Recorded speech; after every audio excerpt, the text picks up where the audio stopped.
Tous les matins depuis le séisme, le même rituel pour Giovanni. L'inspection des maisons du quartier. Regardez là, ça c'est tombé récemment, c'était pas comme ça hier. Amatrice, village de moyenne montagne, a été rasé en une nuit. Seules quelques maisons ont résisté. Giovanni est un miraculé. Ça c'est ma maison. C'est encore debout, on n'est pas blessé. Il y a quelques débris, mais on a eu de la chance.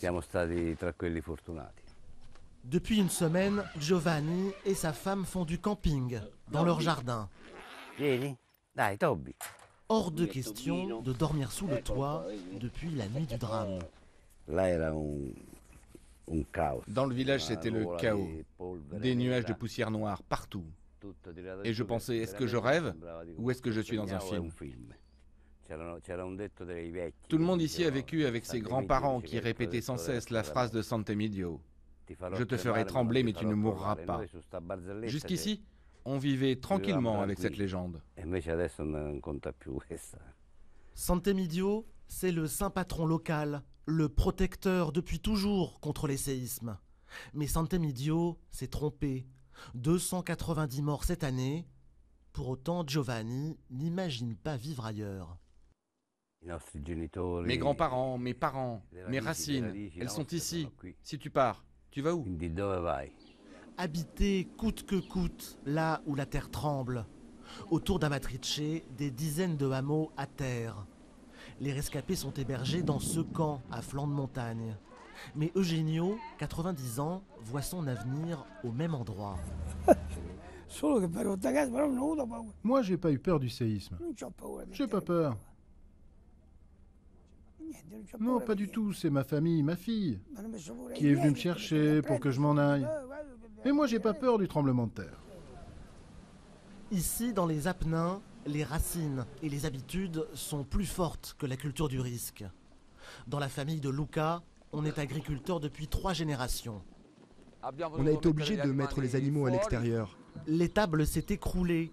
Il faut enchaîner les vaches, encore terrorisées. Interdiction d'habiter la maison fissurée. Il faut dormir sous la tente. Là, j'ai mes vêtements pour me changer.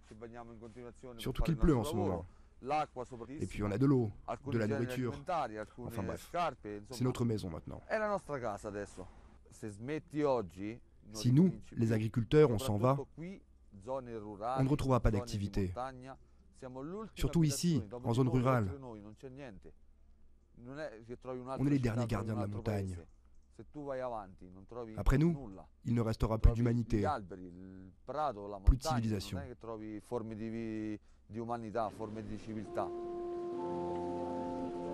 Dans Amatrice détruite, ultime hommage aux disparus.